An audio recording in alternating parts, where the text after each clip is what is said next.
Mapagpalang linggo sa ating po lahat, sa ating po mga kapatiran na nasa kanilang mga tahanan, sa ating po mga tagapakinig, and to our extended family who are listening with us from different country, a blessed Sunday to all. Tayo po ay nasa third Sunday ng ating pong pagtalakay sa temang level of maturity. Allow me to read to you the book of Daniel, chapter 3, verses 1 to 7 from New Living Translation. Ito po ang sinasaad ng banal na kasulatan.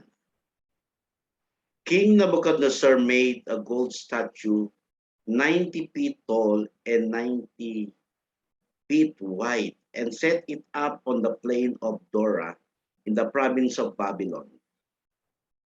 Then he sent messages to the princes, prefect, governor, advisor, counselors, judges, and magistrates, and all the provincial officials to come to the dedication of the statue he had set up. When all these officials had arrived and were standing before the images King Nebuchadnezzar had set up, the heralds shout out, people of all race and nation and languages, listen to the king's command. When you heard the sound of the horn, flute, sitar, lyre, harp, pipe, and other instruments, bow to the ground to worship King Nebuchadnezzar's gold statue. Anyone who refuses to obey will immediately be thrown into blazing furnace. So at the sound of the musical instrument, all the people, whatever their race or nation or language, bow to the ground and worship the statue of King Nebuchadnezzar had set up. Tayo po'y manalangin, mga kapatid. Dakilang Diyos, aming Ama, nagagalak ang aming mga puso na pagbulay-bulayan ng iyong mga salita. Dalangin namin, dakilang Diyos, sa pamagitan ng Banal na Espiritu, igawad mo sa amin ang kaalaman at karunungan upang kami po ay matutong husay at sa buhay namin ito kami magsipaglago sa aming pong pananampalataya at pagkakilala sa iyo. Kami mapatatag sa malalim na dedikasyon ng paglilingkod, yamang ito ang nais mo na ikay aming papaglingkuran, ikay aming maparangalan. Patuloy mong pagpalain ang aming po mga kapatiran, lahat na maaabot ng online worship na ito, at lahat ng aming extended family na kaisa namin sa pagsamba ngayong umaga. Pagpalain niyo po ang alambuhay, at ikaw, O Diyos, ang patuloy na gumawa at kumilos sa aming lahat upang ang linggong ito ng pagsamba ay maging linggo ng kapuri-puri sa iyong dakilang pangalan. Purihin ka, dakilang Diyos. Dalangin namin ang lahat ng ito sa pangalan ni Jesus. Amen. Mga kapatid, mga minamahal, pinagpala na tayo ng Diyos nang basahin natin ang kanyang mga salita. The reality of higher level of Christianity. Jesus wants to take us into a new and deeper dimension of our walk to Him. Ang gusto ng Panginoon, nandun tayo sa panibagong dimension ng buhay Kristiyano. There are spiritual level in the Lord. Level of faith, level of maturity, level of obedience to the Lord, and level of worship. Today, we're going to look at the result of reality of higher level. From the book of Daniel chapter 3, the whole chapter from verse 1 to verse 30. Ating pong tatalakayin, ating pong babasahin, at susuriin kung paano baga tayo lalago at paano po tayo lalakad sa kalooban ng Diyos. In the higher level of maturity, through the life of King Nebuchadnezzar, Shadrach, Meshach, and Abednego. Sa unang bahagi ng ating pong pagtalakay,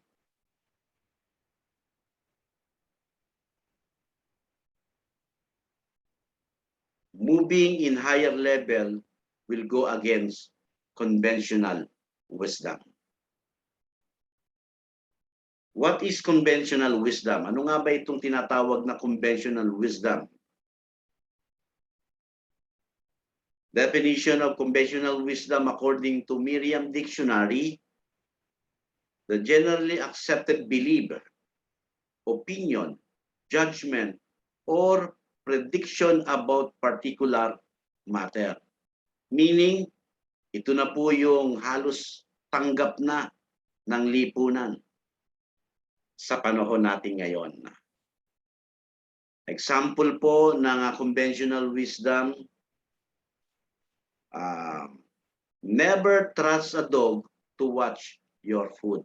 O, di ba? Talaga namang ito accept na ng lahat ng tao. Never try to baptize a cat.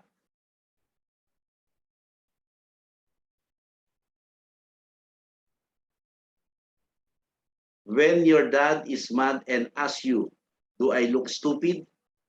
don't answer him. And never tell your mom her diet not working. Yan po yung mga halimbawa ng conventional wisdom. Worshipping idol was a conventional wisdom even today. Parang acceptable na po ng lahat ng yan.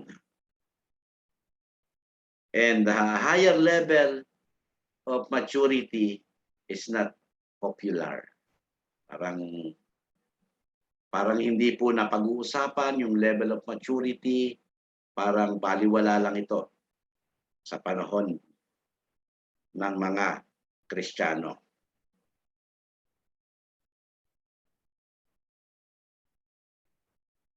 Dito po sa aklat ng Daniel, sa ating pong binasa, particularly from verse 8 to 13,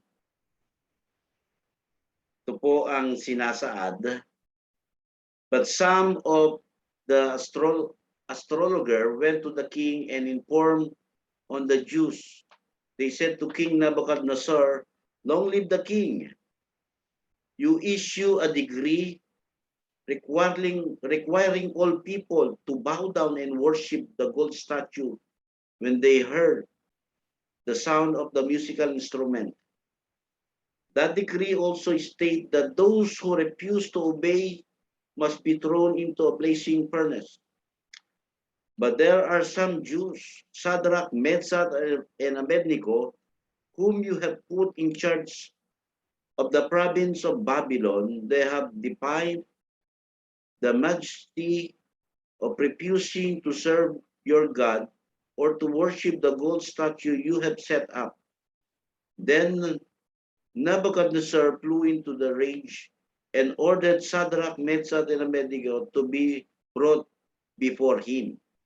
Ayan, sa panahon na ito, makikita natin na meron pong dumulog sa Haring Nebuchadnezzar at nagsumbong na sinabi, parang nire-recall niya po yung degree at kautusan na kanya pong ibinigay na sa sino mang makapakinig ng tunog ng mga instrument ay dapat mag-bow down at mag-worship sa statue na pinagawa ni King Nebuchadnezzar.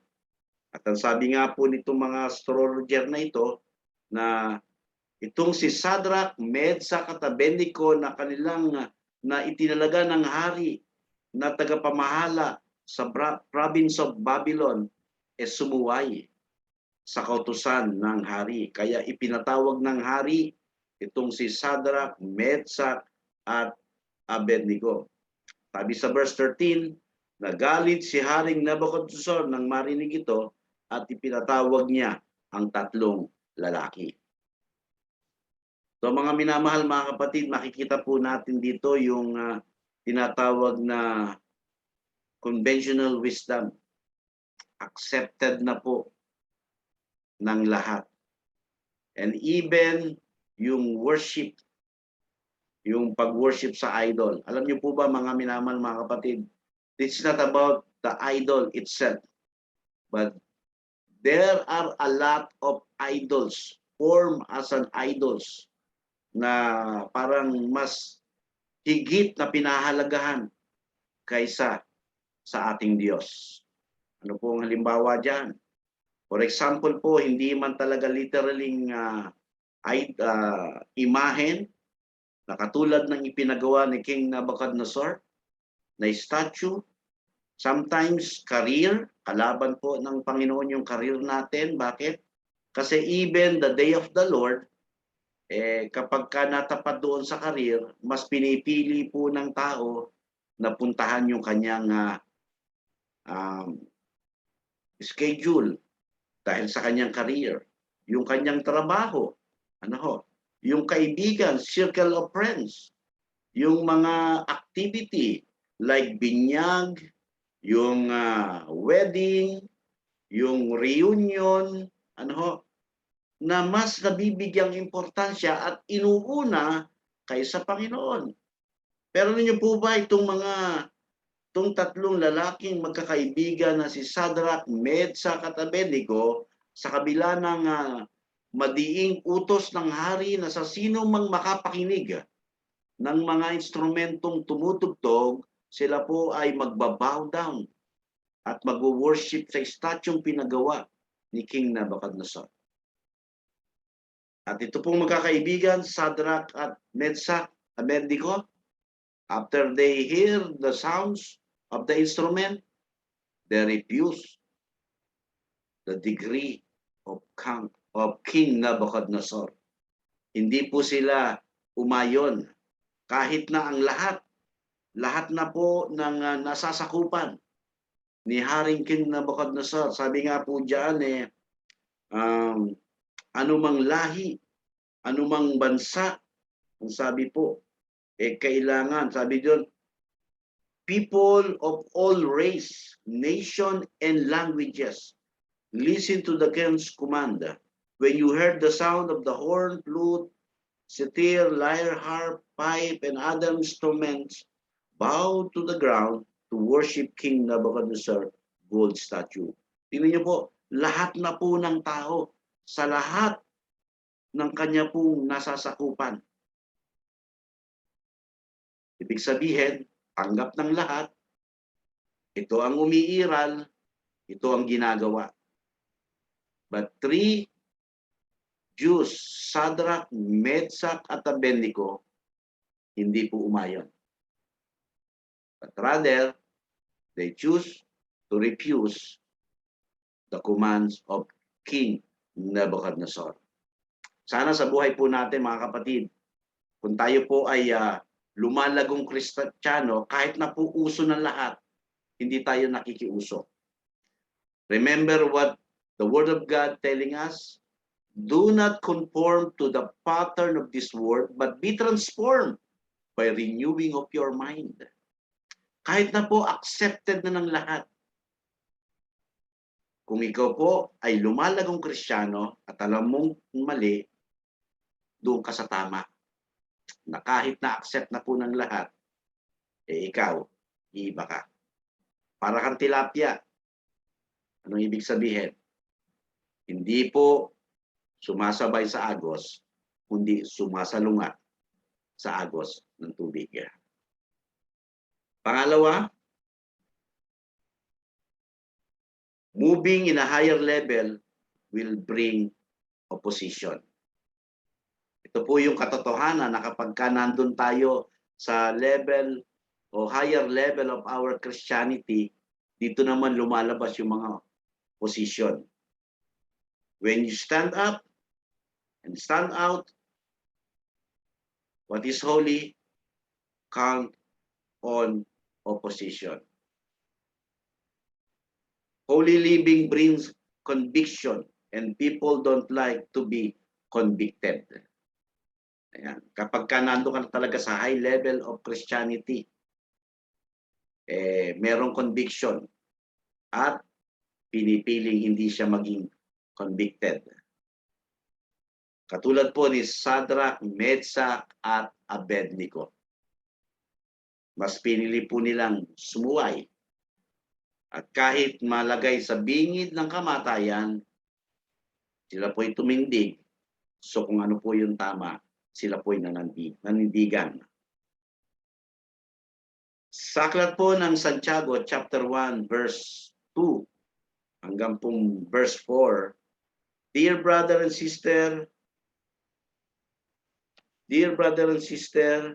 whenever trouble comes your way, let it be an opportunity for joy.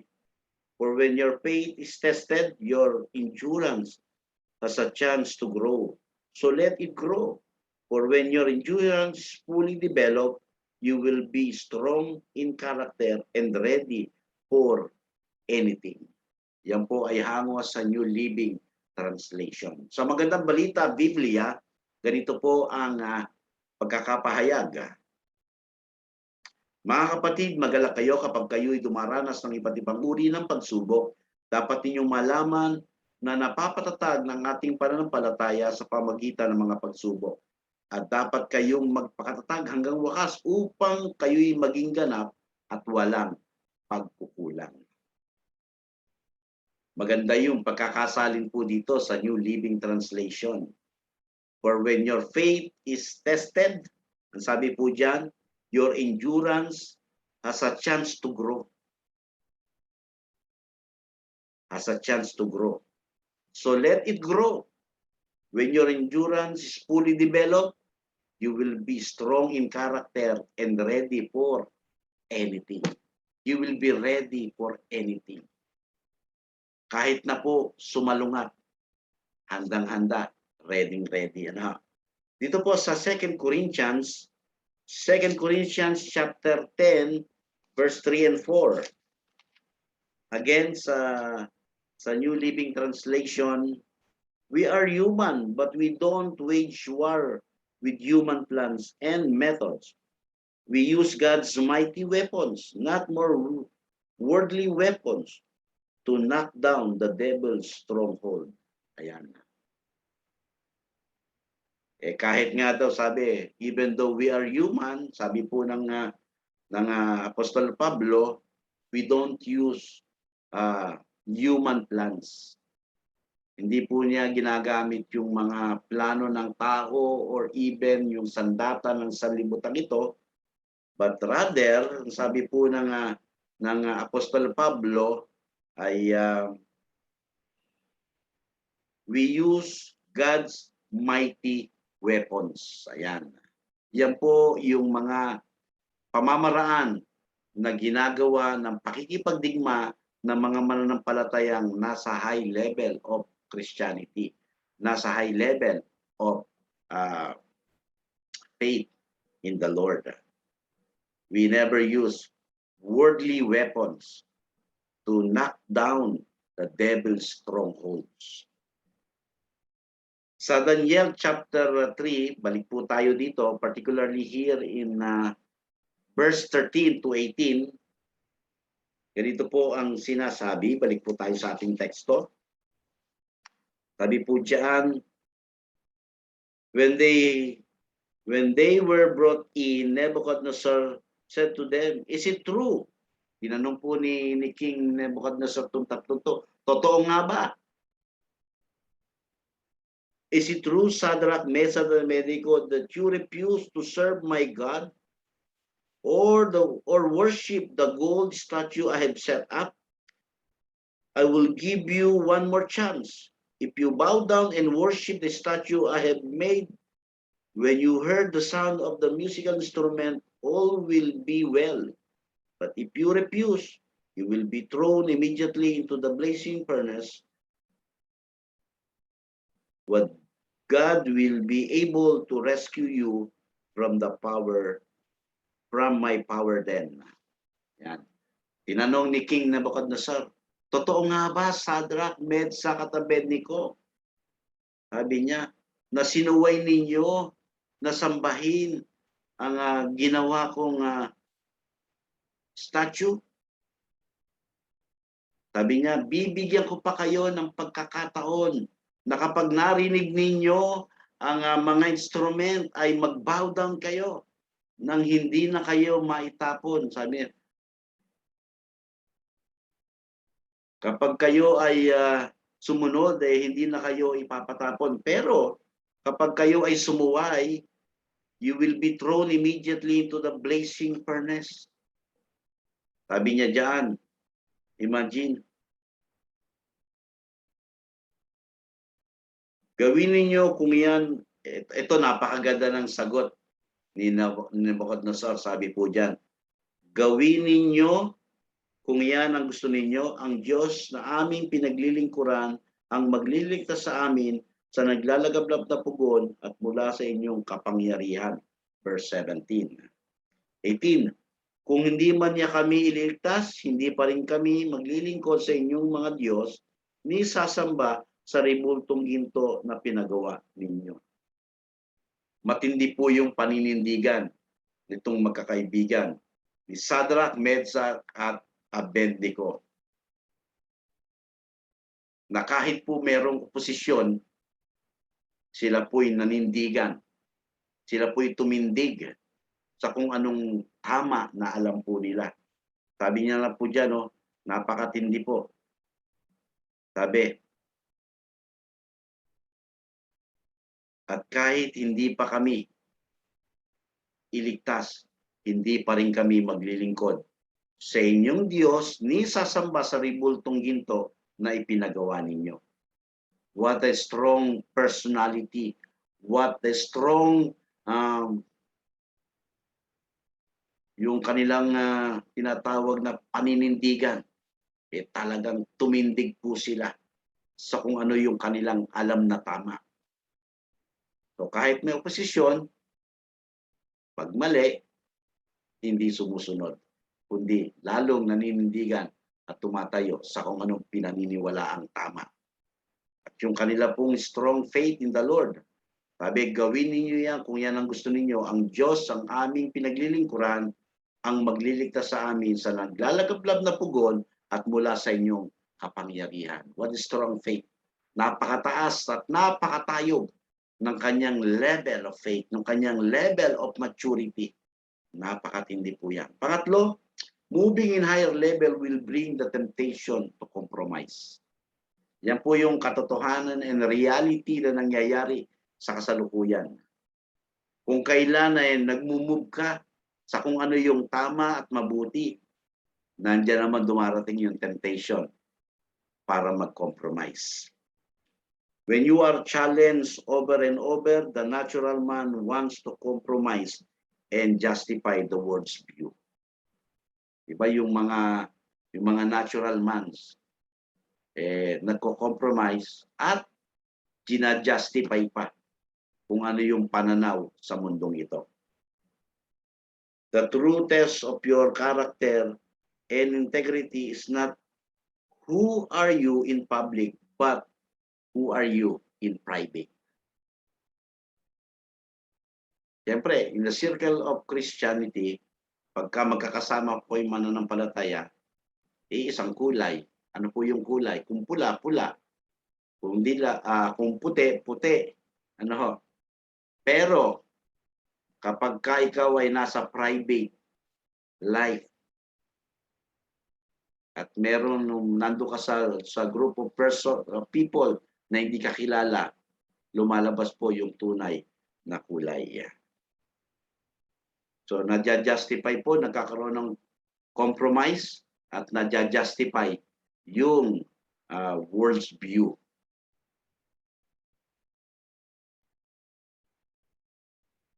Have you ever wondered why opportunity knock once? Bakit nga kaya makatok ng isang beses yung opportunity? Yet temptation bang on the door constantly. Palagi. Not knock, kundi talagang bang. Talagang kinakalabog yung pintuan. In 1 Peter chapter 2 verse 12, sabi po dito, 1 Peter chapter 2 verse 12, be careful how you live among your unbelieving neighbor, even if they accuse you of doing wrong. They will see your honorable behavior, and they will believe and give honor to God when He comes to judge the world. New Living Translation.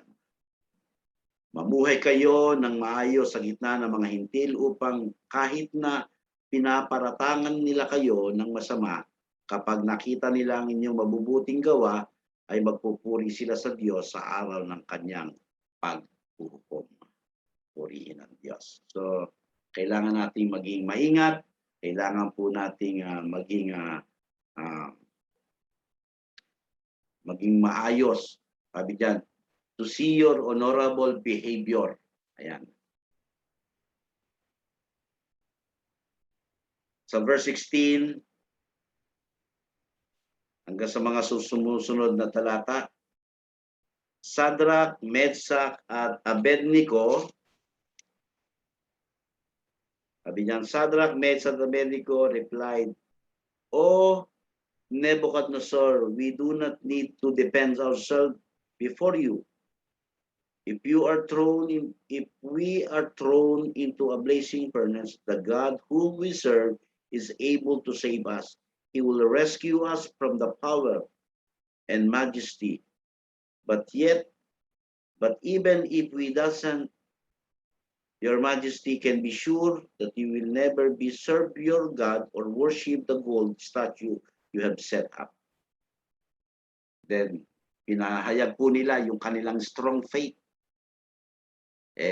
Kahit na hindi kami ligtas, hindi pa rin kami mag-worship sa statue na inyong ipinagawa.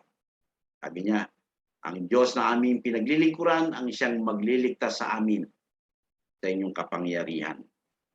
So, mga kapatid, hindi po sila nakiayon, hindi po sila nag-compromise.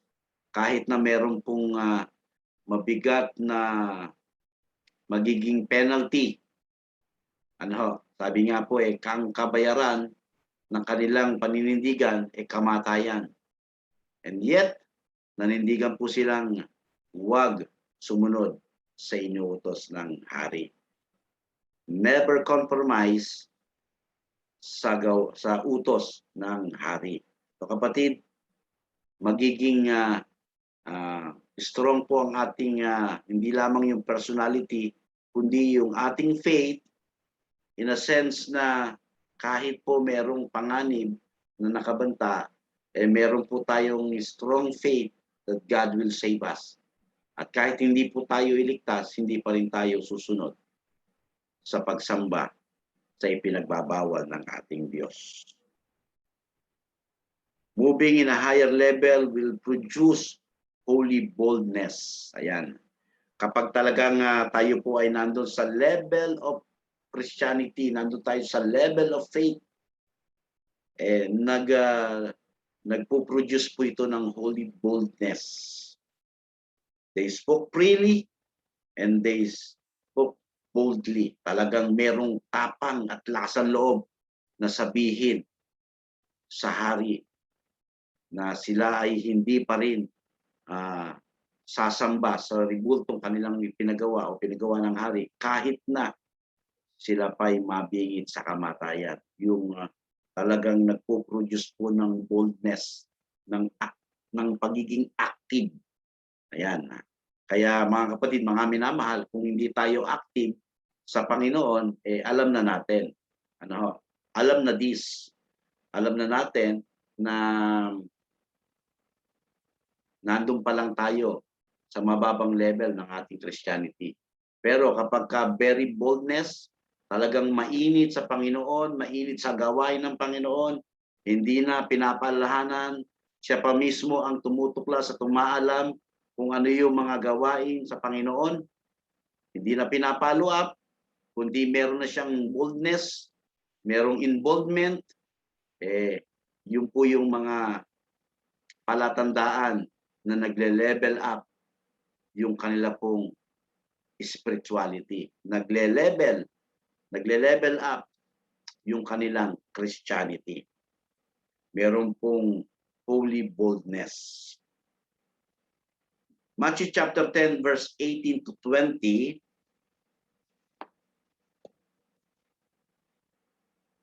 And you must stand trial before governors and kings because you are my followers. They will be your opportunity to tell them about me. Yes, to witness to the world. Then you are arrested. Don't worry about what you to say in your defense, because you will be given the right word at the right time. For it won't be doing the talking, now will be the Spirit of the Father speaking through you. New Living Translation. Mga alagad ko, mag-ingat kayo sapagkat kayo'y darakpin at sasakdal sa mga Sanhedrin. Hahagupitin kayo sa kanilang mga sinagoga at dadalhin kayo sa mga gobernador na mga hari nang dahil sa pagsunod ninyo sa akin upang magpatotoo sa kanila at sa mga hintil. Sa pagkakataong yun, huwag kayong mabahala kung ano ang inyong sasabihin o kung paano kayo magpapatotoo, sapagkat ito'y kusang ipagkakaloob sa inyo. Hindi kayo magsasalita, kundi ang Espiritu ng inyong Ama ang magsasalita sa pamamagitan ninyo. Purihin ang Diyos. Yan po ay naranasan ni Apostol Pablo nung siya po ay dakpin dahil sa kanya pong pangangaral at pagtuturo ng mga kautusan at katuruan ng Panginoon. At maraming beses na po siyang tinanikala, maraming beses na po siyang binalanggo, maraming beses na po siyang pinagbawalang magsalita at magturo patungkol sa Panginoon, and yet he refused, but rather he continued teaching about the Lord. At alam niyo po ba, it was amazing in the life of Apostle Paul na nakapagsasalita siya ng meron pong tapang at boldness in front of the king and the governors, at kahit sa mga matataas na opisyales ay walang takot na nagtuturo at nagsasabi ng mga katotohanan patungkol sa Panginoon. Dahil meron pong holy boldness kapag tayo po ay nandun sa level up of our maturity. Talagang nagle-level up po, and even yung mga takot nawawala, napapalitan ng tapang at nasasabi yung dapat sabihin para sa Panginoon. Sabi diyan, hindi kayo magsasalita kundi ang Espiritu ng inyong Ama ang magsasalita sa pamamagitan ninyo. Kaya yung mga nangangaral, alam niyo po ba, nakikita niyo po yung mga nagli-lead ng Bible study, nangunguna sa mga house group, bakit parang saan nanggagaling yung mga salita? Sabi po ng Panginoon, napakaliwanag po ng sinasabi ng verse 20. Ito po sa Matthew chapter 10, verse 20, ang sabi diyan, hindi kayo ang magsasalita, kundi ang Espiritu ng inyong Ama ang magsasalita sa pamamagitan ninyo. Tayo po ay mga mouthpiece lamang ng ating Diyos. At ang Diyos ang nangungusap, and even today, as you hear God's message, ang Diyos ay nagsasalita at nangungusap sa bawat isa man sa inyo. Sa bawat isa sa atin, saan man kayo naroon, nasa tahanan, anumang bansa kayo naroon, ang Diyos magsasalita at mangungusap sa inyo pong buhay.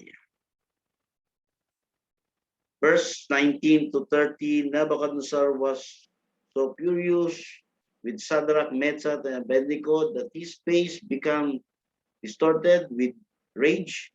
He commanded that the furnace be heated 7 times hotter than usual.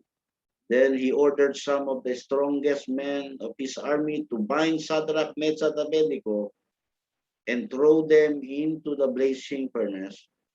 So they tied them up and threw them into the furnace, fully clothed. And because the king in his anger, he commanded such a hot fire into the furnace, the flames leaped out and killed the soldier as they threw the three men in. So Shadrach, Meshach, and Abednego, securely tied down, fell down into the roaring flames. Verse 24. But suddenly, as he was watching, Nebuchadnezzar jumped up in amazement and exclaimed his advisor, "Don't we tie up three men and throw them into the furnace?" "Yes," they said, "we did indeed, your majesty." "Look," Nebuchadnezzar shouted, "I see four men unbound walking around the fire. They are even hurt by the flames, and the fourth look like a divine being." Wow. Sabi niya, di ba tatlo lang yung ating itinapon? Bakit apat yung nakikita ko nagpapalakad-lakad? Ang sabi po ng ni King Nebuchadnezzar. At sa tingin ko, yung isa ay Diyos. Wow. Nakita niyo po yung paninindigan ni Shadrach, Meshach, at Abednego na kahit hindi kami iligtas ng aming Diyos na pinaglilingkuran, hindi pa rin kami susunod na sumamba sa ribultong pinagawa ninyo, Haring Nebuchadnezzar. So dahil meron po silang boldness, alam niyo po, ipinakita naman ng Panginoon yung kanyang kapangyarihang sila'y iniligtas ng kamatayan. At ang sabi ay hindi po sila iniwan at ano po, nakita ni Haring Nebuchadnezzar na sila'y nagpapalakad-lakad. Ano pong ibig sabihin to? Moving in the higher level will manifest miraculous in our life. Meron pong mga miraculous things na mangyayari sa buhay natin, and even ourselves, hindi natin kayang ipaliwanag.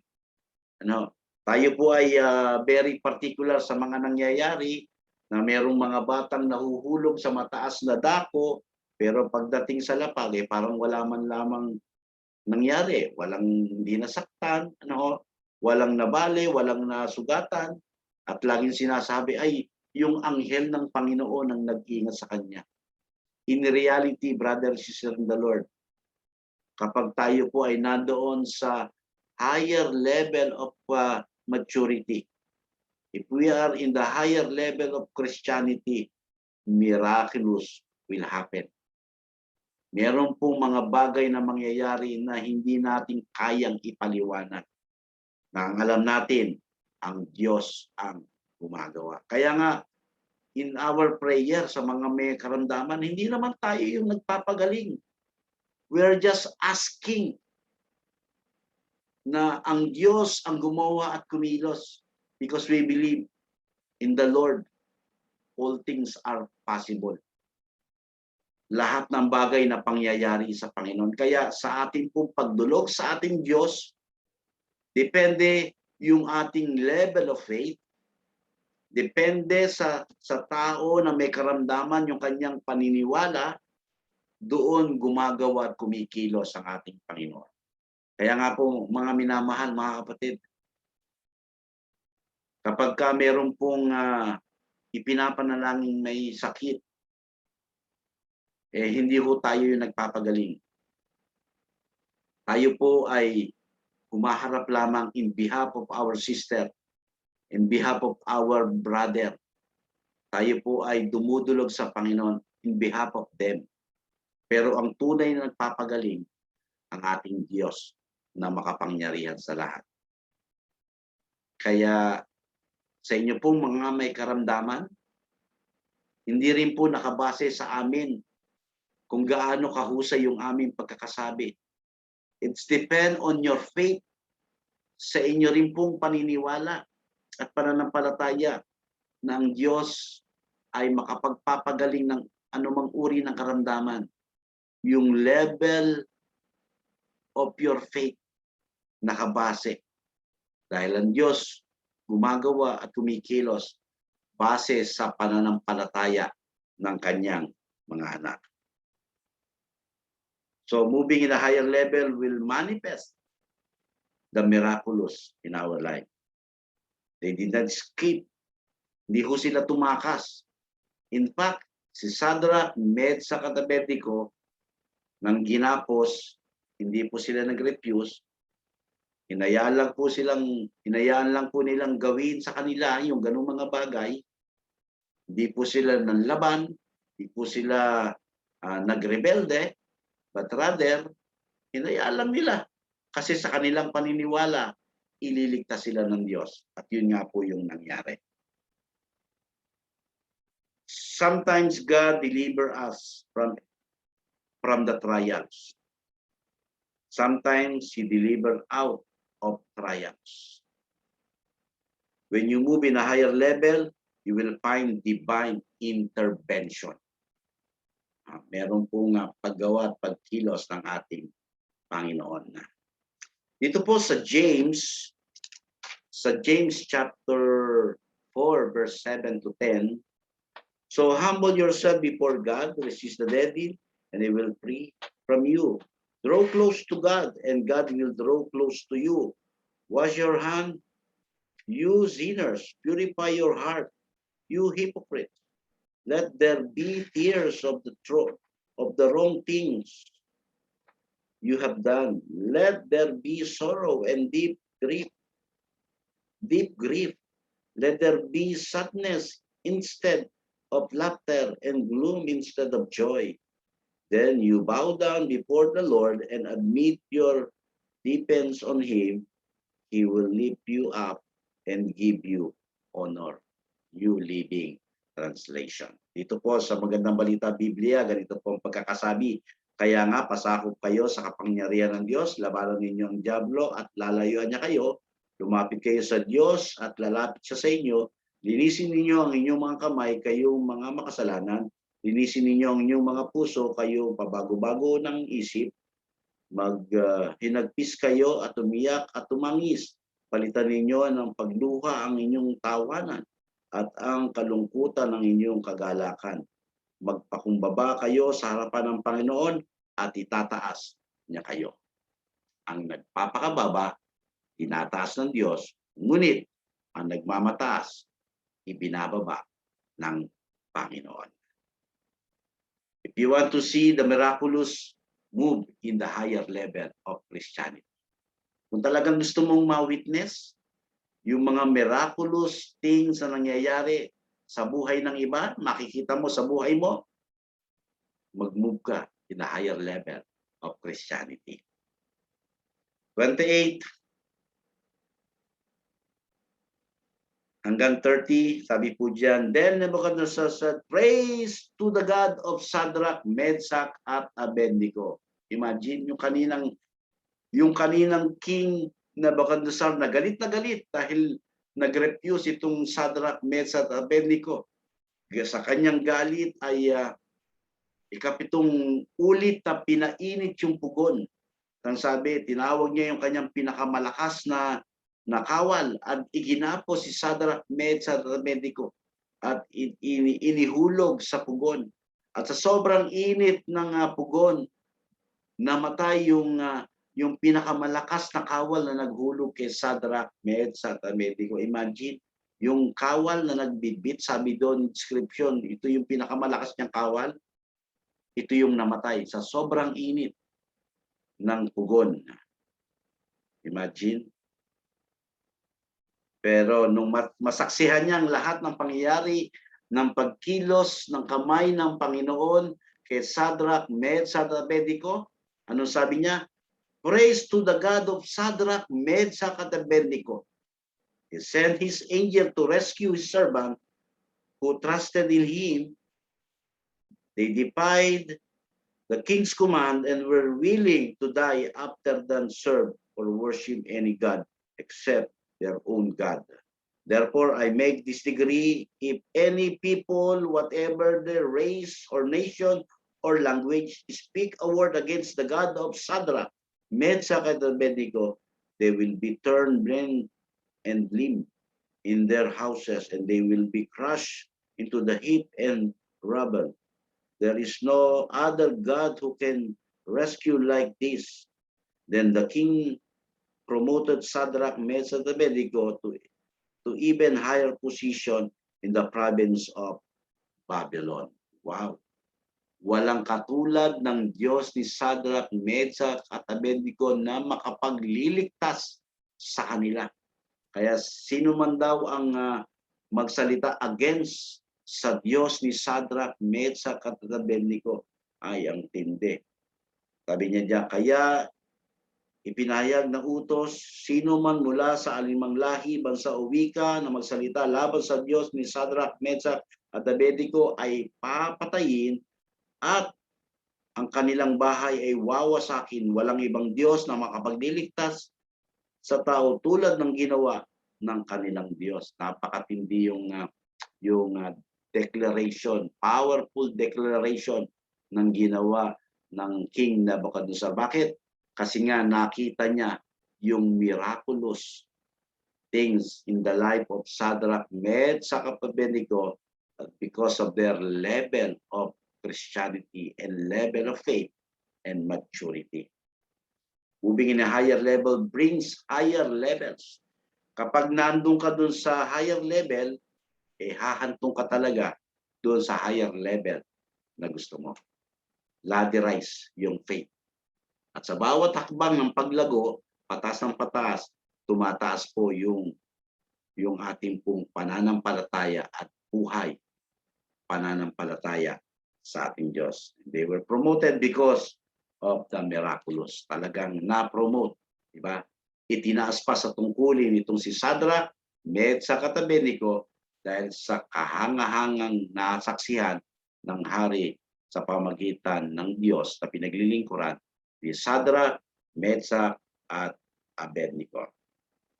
In 2 Chronicles chapter 16, verse 9, ganito po ang sinasabi, the eye of the Lord searched the whole earth in order to strengthen those whose heart are fully committed to Him. Yan.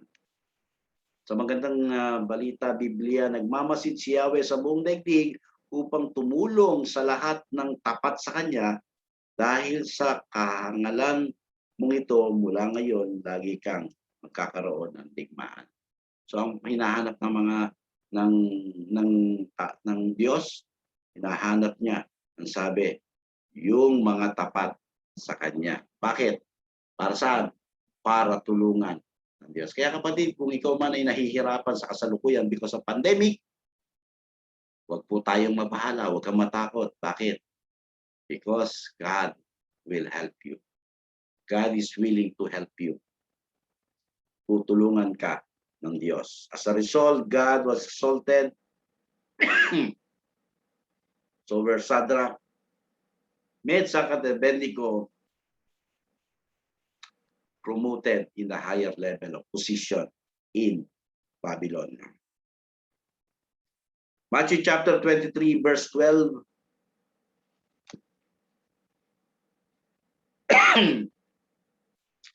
But those who exalt themselves will be humbled, and those who humble themselves will be exalted. Ang nagpapakumbaba, itinataas ng Diyos, ngunit ang nagmamataas, ipinababa ng Diyos. Mga kapatid, mga minamahal, moving in the higher level is not for us to look good, but always to see God exalted. Hindi po ito parang ang tingin sa iyo, napakagwapo mo na, napakahusay mo na, hindi ho. Kapag tayo nandun sa level of maturity, if we're in the higher level of Christianity, ang napaparangalan at ang nakikita ay kung paano ine-exalt si Lord. There is a price to pay to move in the higher level. It is not complicated, but it's not easy. Staying down our will for His will. Having a real relationship with God will help us to level up in our maturity and Christianity. this the reality of higher level of Christianity. Pinagpalan tayo ng Panginoon. Magandang umaga po. God bless you all.